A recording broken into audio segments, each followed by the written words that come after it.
मैं इनकार करता रहा लेकिन उसने ना सुनी। मेरा नाम हिरा है। मेरी उम्र 18 साल है। ये कहानी जो मैं आपको सुनाने जा रहा हूँ 3 साल पुरानी है। मेरी उम्र सिर्फ 12 साल थी।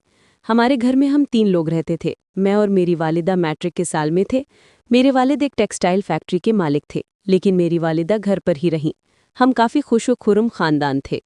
उस वक्त मैंने जवानी की दहलीज में कदम रखा था। मैं एक साफ को दिलकश लड़की थी। जो भी मुझे देखता वो पीछे मुड़कर देखता। मैंने दुपट्टा नहीं पहना। हम कराची में रहते थे। एक दिन मैं अपनी वालिदा के साथ खरीदारी करने गया।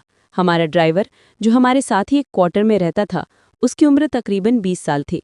वो बहुत खूबसूरत और काफ़ी सेहतमंद था। उसका नाम शानी था।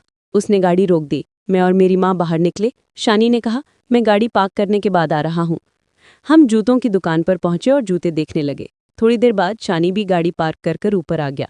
शानी के आते ही मुझे पसंद आ गया। मैंने अपनी माँ से कहा, माँ बराह करम जूते देखो, मैं शानी के साथ किसी और दुकान पर जा रहा हूँ। मुझे भी कुछ कपड़े खरीदने हैं। फिर हम दोनों एक और दुकान पर गए। ये शॉर्ट्स फरोख्त करने वाला एक स्टोर था, जो ऊपर पहने हुए थे। मैंने शानी से पूछा कौन सा रंग अच्छा था। शानी ने शर्माकर नीचे देखा। मैंने कहा, शानी बताओ। उसने कहा, मुझे कैसे पता चलेगा, जो चाहो ले लो। मैंने कहा, मैं आज आपकी तरह की कोई चीज़ खरीदना चाहता हूँ, इसीलिए मैंने अपनी माँ को छोड़ दिया। मैंने उस दुकान में एक गुलाबी रंग की तरफ इशारा किया, शर्माकर मुस्कुराया और सर झुका लिया। फिर मैंने शानी की पसंद के 2 मुख्तलिफ रंगों में खरीदे। अब तक मैंने देखा कि शानी चुपके से मेरी तरफ देख रहा था। फिर हम दोनों वापस आए और हमने एक साथ बहुत खुशी की और एक दिन हमने बहुत खुशी से खरीदारी की। खाला जो हमारे घर में काम करती थी, मैंने कहा, शीमा गाड़ी से सामान लेकर आओ, और मैं बहुत प्यारी थी। जब मैं ताज़ा दम होकर वापस आया तो शीमा ने कहा, तुम्हारी माँ और बाप तुम्हारा इंतज़ार कर रहे हैं, प्लीज़ डाइनिंग रूम में तशरीफ़ लाएं। फिर मैंने अपनी अम्मी और अब्बू को डाइनिंग टेबल पर बुलाया और सलाम किया। वालिद ने पूछा, प्यारे बाबा आप कैसे हैं? मैंने जवाब दिया, मैं ठीक हूँ। वालिद ने पूछा, क्या मेरी बेटी ने आज कोई शॉपिंग की है? मैंने जवाब दिया, जी अब्बा। फिर हमने साथ खाना शुरू किया। रात के खाने के बाद हम सब अपने अपने कमरे में चले गए। नीचे खाना खाते ही वो चौंक दिया और मैंने कहा, शानी बैठो, तुम खाना खा लो। मैंने कहा, शानी मैं तुम्हें बताने आया हूँ कि मैं आज रात 2 बजे तुम्हारे कमरे में आऊँगा। तुम्हें बताओ वो कैसी लग रही हैं? शानी ने कहा, हाँ।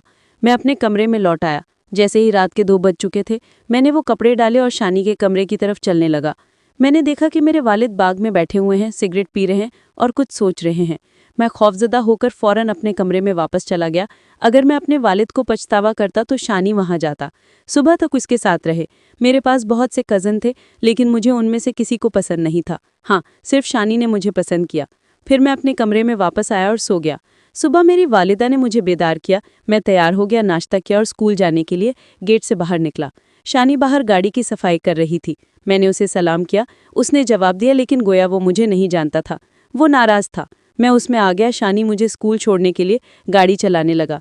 मैंने शानी से कहा है, शानी मैं कल रात के लिए माफ़ी चाहता हूँ। मैं तैयार होकर कपड़े खरीदने जा रहा था, लेकिन अब्बा जाग रहे थे। उन्हें देखकर मैं फ़ौरन अपने कमरे में चला गया।